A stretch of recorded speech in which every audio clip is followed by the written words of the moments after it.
저는 오늘 며느리한테 이 집은 제 명의잖아요. 그 말을 들었어요. 그 순간 마음 한구석이 쿵 내려앉았습니다.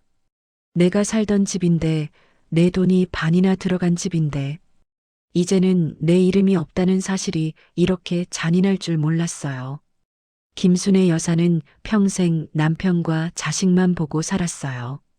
남편이 세상을 떠난 뒤에는 아들 동호와 며느리 지영, 그리고 손주 둘이 전부였죠. 얘들이 편히 살면 됐지 뭐. 그게 순애의 평생 철학이었습니다. 그래서 몇 년 전 남편 보험금이랑 적금을 다 털어 아파트를 사줬죠. 그때 지영이 말했어요. 어머니, 제 앞으로 하면 대출이 더 잘 나와요. 그냥 제 이름으로 해도 괜찮죠? 그 말이 뭐 그리 대수라고 순애는 웃으며 도장을 찍었습니다. 그래, 젊은 사람들 명의로 해두는 게 낫지. 그게 모든 일의 시작이었어요. 시간이 흐르면서 집안 분위기는 조금씩 달라졌습니다. 지영은 하나둘씩 말을 아꼈고 동호는 늘 피곤하다며 대화보다 침묵을 택했어요. 순애의 방은 점점 작아졌습니다. 처음엔 안방 옆이었는데 어느새 작은 방으로, 그리고 그마저도 아이들 교실이 된다고 했죠. 어머니, 뜨개질 상자는 베란다에 두세요. 먼지 날려서 애들이 기침해요. 어머니 반찬은 냄새가 좀 다음부턴 안 담그셔도 돼요. 그럴 때마다 순애는 웃었어요. 그래, 요즘 사람들 기준에 맞춰야지. 하지만 웃음 뒤에 남는 건 늘 씁쓸함이었죠. 그리고 그날 저녁 지영이 조용히 말을 꺼냈습니다. 어머니, 애들도 크고 방이 너무 좁아요. 당분간 언니 집에 좀 계시면 어떨까요? 순애는 젓가락을 내려놓았어요. 나보고 나가라는 소리야? 지영이 머뭇거리다 또박또박 말했어요. 어머니도 아시잖아요. 여긴 제 명의잖아요. 그 한마디에 식탁 위 공기가 멎었습니다. 동호는 고개를 숙였고 아이들 웃음소리마저 멀게 들렸어요. 순애는 천천히 자리에서 일어섰습니다. 그래, 내 말이 맞다. 내 이름으로 돼 있지. 그녀는 방으로 들어가 서랍을 열었어요. 낡은 봉투 하나가 눈에 들어왔습니다. 남편이 생전에 건네던 그 봉투였죠. 순애야, 혹시 모르니까 이건 내 이름으로 해도. 순애의 손끝이 미세하게 떨렸습니다. 그때는 그냥 그럴 일 있겠어 하고 웃어넘겼지만 지금은 달랐어요. 그녀는 속으로 중얼거렸습니다. 그래, 이게 그럴 일인가 보다. 그날 밤 순애는 결심했습니다. 이제는 참는 대신 내 이름으로 살아야겠다. 이 집이 아니라 내 이름이 있는 집에서. 다음 날 아침 김순애는 평소보다 일찍 눈을 떴어요. 밤새 한숨도 못 잤지만 머리는 이상하게 맑았습니다. 커튼 사이로 새벽빛이 스며들었고 공기엔 찬 기운이 돌았어요. 그녀는 천천히 자리에서 일어나 서랍 앞에 섰습니다. 낡은 서랍 손잡이를 잡고 깊게 숨을 들이마셨죠. 서랍 안엔 지난 세월이 고스란히 들어 있었어요. 남편 사진, 아들 어린 시절 상장, 오래된 통장, 그리고 구겨지다시피 누렇게 바랜 노란 봉투 하나. 순애는 손끝으로 그걸 꺼내 들었어요. 그래, 내가 아직 있었지. 봉투 위엔 남편의 글씨체가 또렷했어요. 김순애 명의, 등기 서류. 봉투를 열자 오래된 종이 냄새가 퍼졌습니다. 그 안에는 등기권리증 한 장이 들어 있었어요. 소유자 김순애. 그 한 줄이 그녀의 마음을 붙잡았습니다. 그동안 얹혀 사는 사람이라 생각했는데 이제서야 깨달았어요. 자신에게도 이름이 있었고 집이 있었던 거죠. 그 순간 남편의 목소리가 들리는 듯 했어요. 내가 괜히 내 이름으로 해둔 줄 아냐, 순애야. 순애는 등기권리증을 가만히 접어 손바닥에 쥐었습니다. 손끝이 따뜻해졌어요. 억울함이 조금씩 사라지고 대신 조용한 자신감이 피어올랐습니다. 그래, 내가 그랬지. 제 명의라고. 그럼 나도 내 명의로 나가면 되지. 그녀는 그날 점심 무렵 주민센터로 향했어요. 겨울 끝자락 바람이 차가웠지만 발걸음은 가벼웠습니다. 직원에게 서류를 내밀며 물었습니다. 이 주소 아직도 제 이름으로 돼 있을까요? 직원이 컴퓨터를 두드리더니 고개를 끄덕였어요. 네, 어르신. 김순애님 명의로 그대로 돼 있습니다. 그 한마디에 순애의 어깨가 저절로 펴졌습니다. 그녀는 조용히 미소를 지었어요. 세상은 이름으로 사람을 가르지만 이름을 지키는 건 마음이더라. 돌아오는 버스 안 창문 밖으로 빛이 번졌습니다. 이제 어디로 가야 할지 명확했어요. 억울함도 두려움도 사라졌습니다. 이제 남은 건 단 하나 보여주는 것. 그녀를 얕잡아 본 사람들에게 그 노란 봉투 속 이름이 얼마나 묵직한지 알려주는 일 말이죠. 순애는 버스 창문에 비친 자신의 얼굴을 바라봤어요. 그래요, 당신. 이제 제가 씁니다. 내가 내 이름으로 살아볼게요. 버스가 멈추자 그녀는 자리에서 일어났어요. 손에는 노란 봉투가 단단히 쥐어져 있었습니다. 이제 시작이었습니다. 오래 참았던 여자의 첫걸음. 토요일 저녁 김순애는 평소보다 밥상을 더 정성껏 차렸어요. 된장국 냄새가 퍼지고 손주가 좋아하는 달걀말이까지 구웠죠. 겉보기엔 평화로운 가족 식사였지만 순애의 마음은 이미 결심으로 가득했습니다. 오늘은 그냥 밥 먹는 날이 아니었어요. 진실을 꺼내는 날이었죠. 아들 동우가 퇴근에 들어왔습니다. 엄마, 오늘은 뭐 이렇게 상이 푸짐해요? 순애는 미소만 지었습니다. 오늘은 좀 먹고 얘기나 하자. 조용한 말투였지만 그 안엔 묘한 힘이 느껴졌어요. 식탁 위엔 세 사람이 앉았습니다. 지영은 미묘하게 긴장한 얼굴이었죠. 어제의 말이 마음에 남았던 겁니다. 순애는 숟가락을 들며 슬쩍 말을 꺼냈어요. 지영아, 어제 이야기 말이야. 지영이 얼른 대답했습니다. 어머니, 제가 좀 성급했어요. 그냥 애들이 커서 방이 너무 좁아서요. 그래, 좁을 수 있지. 그래서 말인데 내가 방을 비워줄게. 그 순간 지영의 눈이 번쩍 커졌어요. 정말요? 어머니가 언니 집에 가신다고요? 아니. 순애는 숟가락을 내려놓고 천천히 말을 이었습니다. 내 집으로 간다. 내 이름으로 된 집. 순간 공기가 멎었어요. 지영의 손이 멈췄고 동우가 어리둥절한 표정으로 어머니를 바라봤습니다. 엄마, 무슨 말이에요? 집이 또 있어요? 그래. 내 아버지가 내 이름으로 해둔 집이 있거든. 어제 확인도 했어. 지영은 믿기지 않는다는 표정이었어요. 어머니, 그런 말씀은 처음이에요. 굳이 말할 일도 없었지. 근데 내가 그러더라. 여긴 제 명의잖아요. 그 말 듣고 생각났어. 그래, 나도 내 명의가 있지. 그 말에 지영의 얼굴빛이 바뀌었어요. 지금까지 자신이 우위에 있다고 믿었던 모든 순간이 흔들리는 느낌이었죠. 그녀는 급히 말을 돌렸습니다. 어머니, 그건 예전에 산 거라 상태가 안 좋을 수도 있잖아요. 괜찮아. 새거나 헝 거보다 중요한 건 내 이름이 있다는 거야. 순애의 목소리는 낮았지만 단단했어요. 지영아, 내가 나가달라 했지? 좋아. 내가 나갈게. 근데 기억해라. 나는 쫓겨나는 게 아니라 돌아가는 거야. 지영의 표정이 굳었습니다. 순애는 조용히 자리에서 일어나 부엌 쪽으로 걸어갔어요. 그녀의 뒷모습은 작았지만 단단했어요. 동우는 아무 말도 못한 채 어머니를 바라봤죠. 그 순간 그도 알았습니다.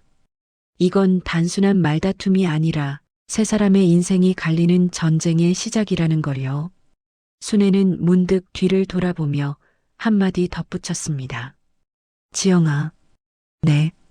사람은 말로 망하기도 하지만 그보다 무서운 건 이름으로 무시당하는 거야. 난 이제 그 이름으로 갚아줄 거야. 그 말에 지영은 아무 대답도 하지 못했습니다. 식탁 위 된장국은 식어갔지만 그날 밤 그 집의 공기는 뜨겁게 달아올랐습니다. 다음 날 아침 김순애는 평소보다 훨씬 단정히 옷을 차려입었어요. 회색 카디건에 검정 바지, 머리도 반듯하게 묶었죠. 오늘은 내 인생을 다시 세우는 날이니까요. 그녀는 손에 노란 봉투 하나를 꼭 쥐고 주방으로 향했습니다. 지영은 아이 도시락을 싸며 바쁘게 움직였고 동우는 신문을 들고 앉아 있었어요. 평소와 다를 것 없는 아침이었지만 순애의 걸음에는 묘한 긴장감이 섞여 있었습니다. 지영아, 어제 이야기 정리 좀 하자. 지영이 고개를 들었어요. 어머니, 또 그 얘기세요? 그래. 어제 내가 말했잖아. 여긴 내 명이라고. 그건 그냥 말이 그렇다는 뜻이었어요. 그래. 나도 그냥 말로 할게. 순애는 식탁에 봉투를 올려놨습니다. 탁! 종이봉투가 부딪히는 소리가 작게 울렸어요. 지영의 시선이 봉투에 꽂혔습니다. 이게 뭐예요? 내가 그렇게 말하길래 나도 내 명의를 한번 보여주려고. 순애는 봉투를 열어 서류를 꺼냈습니다. 그리고 조용히 펼쳤어요. 종이가 펴지자 햇살이 정확히 한 줄기 내려와 그 위를 비쳤습니다. 소유자 김순애. 그 글자가 반짝였어요. 지영의 표정이 굳었습니다. 이건 뭐예요? 내 이름이지. 이게 내 집이야. 남편이 살아있을 때 내 앞으로 해둔 거야. 어제 동사무소 가서 확인도 했어. 내 이름 그대로 살아있더라. 지영의 목소리가 떨렸습니다. 그럼 그 집이 어머니 이름으로 아직도 남아있다는 말씀이세요? 그래. 너도 내쫓을 준비했으니까 나도 나갈 준비는 해야지. 그 말에 방 안의 공기가 싸늘해졌어요. 동우는 신문을 내려놓고 고개를 숙였습니다. 순애의 손이 조금 떨렸지만 눈빛은 흔들리지 않았습니다. 지영아, 내가 평생 내 남편 밥 해주고 내 애 봐주고 그동안 고생한 걸 계산하려고 이러는 거 아니야. 그냥 나도 내 이름으로 살겠다는 거야. 지영이 다급히 말했어요. 어머니, 그건 오해예요. 저 그런 뜻으로 말한 게 아니에요. 괜찮아. 오해든 진심이든 듣는 사람은 알아요. 내가 오늘 이 서류를 꺼낸 이유는 내가 나를 얕본 그 순간부터였거든. 순애는 서류를 접어 다시 봉투에 넣었습니다. 그리고 봉투 위를 톡톡 두드렸어요. 이건 돈보다 무겁고 말보다 강한 거야. 사람이 평생 믿을 건 결국 자기 이름뿐이더라. 그녀는 천천히 자리에서 일어났어요. 지영은 아무 말도 못한 채 그 뒷모습만 바라봤습니다. 등은 작았지만 걸음은 당당했습니다. 식탁 위엔 아직 김순애라는 글씨가 남은 서류 자국이 선명히 빛나고 있었어요. 그날 아침 지영은 처음으로 시어머니가 아니라 진짜 주인을 봤습니다. 그날 오후 김순애는 조용히 옷장을 열었어요. 안에 걸린 옷들은 오래된 흔적이 묻어 있었습니다. 남편이 살아있을 때 입었던 회색 코트, 손주 운동회 때 입고 갔던 분홍 자켓, 그리고 오래된 스웨터 몇 벌. 그녀는 하나씩 꺼내 접었습니다. 손끝이 천천히 움직였지만 마음은 단단했어요. 지영은 방 문 앞에서 멀뚱히 서 있었어요. 무슨 말을 해야 할지 몰랐죠. 어머니, 진짜 나가시려는 거예요? 순애는 고개를 들지 않고 대답했어요. 그래, 내 집으로 가는 거야. 너도 어제 말했잖아. 여긴 내 명이라고. 그건 그땐 제가 너무. 지영아, 늦었어. 말은 돌이킬 수 없는 화살이야. 이미 내 마음은 맞고 지나갔어. 그녀는 작은 여행 가방을 꺼냈어요. 지영은 아무 말도 못하고 그저 바라봤습니다. 순애는 물건을 하나씩 넣었어요. 수첩, 낡은 머리핀, 사진 한 장. 사진 속엔 젊은 시절의 자신과 남편이 웃고 있었습니다. 당신, 나 잘했지?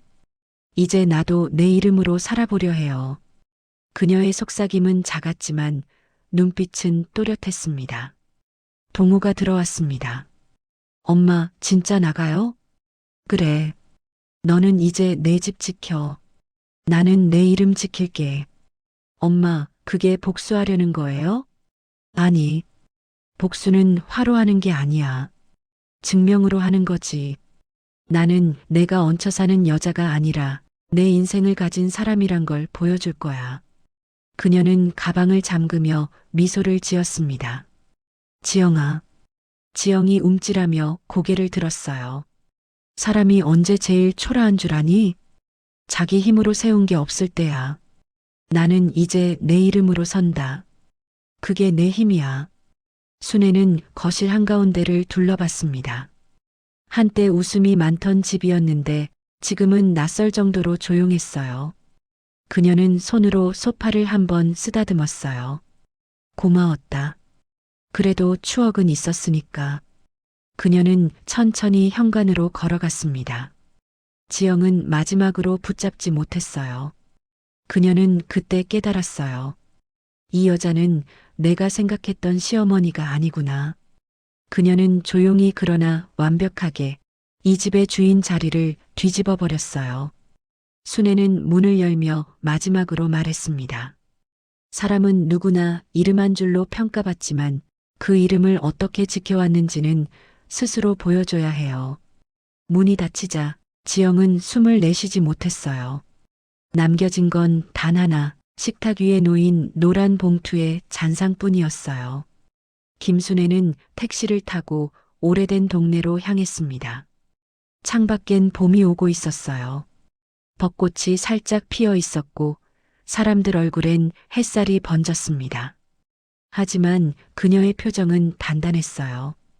이제 내 이름 있는 집으로 가는 길이었으니까요. 택시가 멈춘 곳은 오래된 다세대 주택 골목이었습니다. 여기 맞으시죠? 기사는 물었고 순애는 천천히 고개를 끄덕였어요. 그래요, 여기에요. 그녀는 가방을 들고 골목 안으로 걸어 들어갔습니다. 하얀 벽에 페인트가 조금 벗겨져 있었고 현관문 앞엔 낙엽이 몇 장 굴러다녔어요. 하지만 순애에겐 그 모든 게 따뜻해 보였어요. 그래, 여긴 낯설지가 않네. 그녀는 열쇠를 꺼내 문을 열었습니다. 문이 열리는 순간 먼지가 살짝 흩날렸어요. 한동안 사람이 살지 않은 냄새였지만 그 냄새조차 반가웠습니다. 이게 내 냄새지. 남의 눈치 안 봐도 되는 냄새. 순애는 방 안을 천천히 둘러봤어요. 작지만 햇살이 잘 드는 거실, 오래된 커튼, 작은 부엌. 모든 게 낡았지만 그녀의 이름이 붙어 있는 공간이었습니다. 그녀는 가방을 내려놓고 숨을 크게 들이마셨습니다. 아, 이게 진짜 내 집이구나. 그 목소리엔 한숨도 서러움도 없었어요. 대신 오랜 세월 눌려있던 자신이 다시 일어서는 소리가 섞여 있었죠. 잠시 후 낡은 전화기가 울렸습니다. 화면엔 동우라는 이름이 떴어요. 엄마, 어디에요? 지영이 많이 놀랐어요. 놀랄만하지. 지금까지 날 그냥 얹혀 사는 사람이라 생각했을 테니까. 지영이 그럴 듯 아니었어요. 그냥 상황이. 됐어. 변명은 말로 하는 거고 진심은 행동으로 보여주는 거야. 순애는 창문을 열고 햇살을 맞았습니다. 밖에선 아이들 웃음소리가 들렸어요. 그 소리에 마음이 조금 누그러졌죠. 동호야, 엄마는 괜찮아. 여기 햇살 좋아. 바람도 좋고 너희가 준 집보다 훨씬 따뜻해. 그녀는 잠시 전화를 내려놓고 노란 봉투를 책상 위에 올렸습니다. 그리고 펜으로 글씨를 하나 적었어요.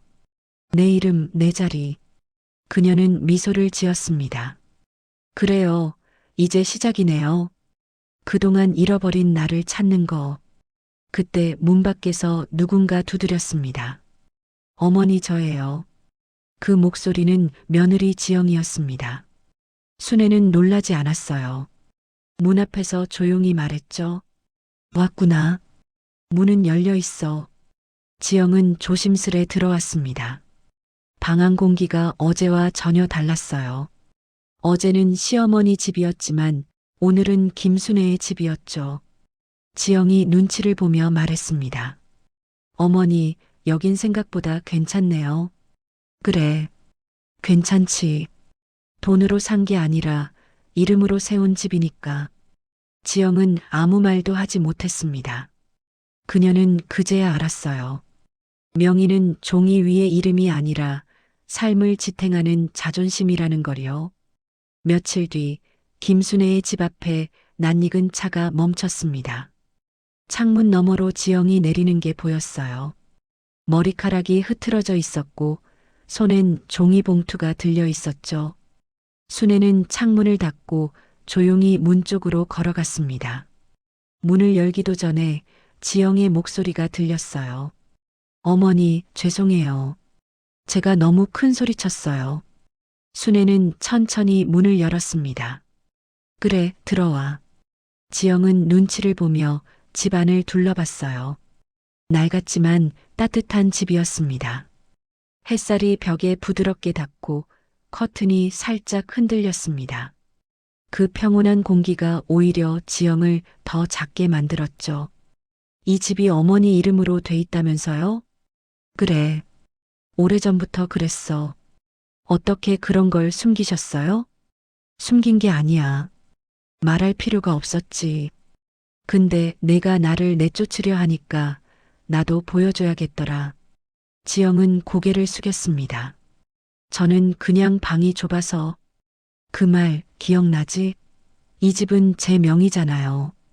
그 말이 내 가슴에 남았어. 그날 밤에 생각했지. 사람은 이름을 빼앗기면 다 빼앗기는 거구나. 지영의 눈가가 젖어들었어요. 어머니, 저 정말 몰랐어요. 그렇게 상처가 될 줄. 그래. 사람은 자기 입에서 나오는 말이 얼마나 날카로운지 몰라요. 나도 몰랐어. 근데 내 덕에 배웠지. 이제 내 이름 내가 지킬 거야. 잠시 침묵이 흘렀습니다. 순애는 찻잔 2개를 꺼내 테이블 위에 올렸어요. 지영아, 차 한 잔 마셔. 이건 내가 처음 이 집에 들어왔을 때 마셨던 차야. 지영은 놀란 표정으로 컵을 받았어요. 그땐 참 좋았죠. 어머니가 저한테 이제 가족이야 하셨잖아요. 그래. 난 진심이었어. 근데 넌 가족이 아니라 명의만 생각했지. 지영은 입술을 깨물었습니다. 정말 죄송해요, 어머니. 다시 돌아오시면 안 될까요? 애들도 보고 싶어 하고. 순애는 고개를 저었습니다. 아니, 난 돌아가지 않아. 그 집은 내 명의지, 내 마음은 아니야. 난 이제 내 이름이 적힌 곳에서 살 거야. 그녀는 잔을 들어 차를 한 모금 마셨습니다. 그리고 부드럽게 말했죠. 지영아, 사람은 명의로 사는 게 아니라 마음으로 살아야 해요. 그걸 잊지 마. 지영은 더 이상 아무 말도 못했습니다. 눈물이 뺨을 타고 흘러내렸어요. 순애는 천천히 일어나 봉투를 건넸습니다. 이건 내가 남편하고 모은 적금 통장 사본이야. 내가 내게 준 건 다 기록돼 있어. 언제든 내가 후회되면 이걸 읽어봐. 내가 왜 너희한테 그 집을 사줬는지 그 마음이 담겨 있으니까. 지영은 그 자리에서 고개를 숙였습니다. 정말 죄송해요, 어머니. 괜찮아. 사람은 누구나 실수하죠. 하지만 다시 배우면 돼요. 나도 늦게 배웠어요. 참는 게 미덕이 아니라 내 이름을 지키는 게 품이라는 걸. 그녀의 말에 지영은 흐느꼈습니다. 순애는 조용히 창문을 열었습니다. 햇살이 2 사람 사이로 스며들었어요. 그 따뜻한 빛 속에서 한 사람은 죄송함으로, 한 사람은 품위로 눈을 감았습니다. 며칠 뒤 김순애는 우체국 창구 앞에 서 있었습니다. 손에는 얇은 봉투 하나가 들려 있었어요. 그 안엔 자필 편지 한 장과 복사된 등기 서류가 들어 있었습니다. 받는 사람 며느리 박지영. 순애는 봉투에 천천히 도장을 찍었습니다. 보통 등기로 부탁드려요. 직원이 봉투를 받아들며 물었어요. 보내시는 분 성함은요? 김순애요. 그녀는 이름을 또박또박 말했습니다. 그 목소리가 유난히 단단했어요. 우체국을 나서자 봄바람이 불었습니다. 꽃잎이 흩날리고 햇살이 따뜻하게 어깨를 덮었어요. 순애는 잠시 하늘을 올려다봤습니다. 이제 진짜 끝이구나. 그녀는 집으로 돌아와 노란 봉투를 다시 꺼냈습니다. 남편이 생전에 건네던 그 봉투. 이제는 그 안이 비어 있었어요. 이제 당신 것도 내 것도 다 정리됐어요. 그녀는 웃으며 말했습니다. 당신이 말했잖아요. 순애야, 이름 하나라도 지켜라. 그날 저녁 며느리 지영은 현관 앞에 앉아 있었습니다. 우체부가 두고 간 봉투를 열었죠. 안에는 등기권리증 복사본과 짧은 편지 한 장이 들어 있었습니다. 지영아, 집은 내 이름으로 두었으니 잘 지켜라. 대신 나는 내 이름으로 살기로 했다. 인생은 남의 집에서 얻어자는 게 아니라 내 마음이 편한 곳에서 깨어나는 거란다. 김순애 올림. 편지를 읽던 지영은 눈물을 삼켰습니다. 그동안 시어머니라는 이름 아래 얼마나 많은 걸 당연하게 생각했는지 그제야 깨달았어요. 그녀는 봉투를 품에 안고 한참을 앉아 있었습니다. 한편 순애는 자신만의 집에서 저녁을 준비하고 있었습니다. 작은 주방, 작은 밥상. 하지만 그 밥상 위엔 오랜만에 진짜 미소가 있었어요. 혼자 먹는 밥이 외롭다고들 하지만 나는 지금이 제일 편하네요. 그녀는 창문을 열고 밖을 바라봤습니다. 거리를 걷는 사람들, 노을빛, 아이들의 웃음소리. 그 모든 게 새로웠어요. 나는 이제 누군가의 어머니로만 사는 게 아니라 김순애로 살아간다. 순애는 작은 노트에 펜을 들었습니다. 오늘의 다짐이라고 적고 그 아래 한 줄을 썼어요. 사람은 이름으로 사는 게 아니라 이름을 지키며 산다. 그녀는 노트를 덮고 웃었습니다. 바람이 커튼을 흔들었고 창밖에는 해가 지고 있었어요. 붉은 노을이 방 안을 가득 채웠습니다. 그 빛이 그녀의 얼굴을 비추며 속삭이는 듯했죠. 그래, 순애야. 잘했어. 이제 진짜 내 인생이야. 그녀는 천천히 찻잔을 들고 창밖으로 건넜습니다. 잔 속에 담긴 노을이 흔들렸어요. 세상에서 제일 따뜻한 저녁이었죠. 그리고 그날 그녀는 평생 처음으로 느꼈습니다. 나는 지금 내 이름으로 행복하다.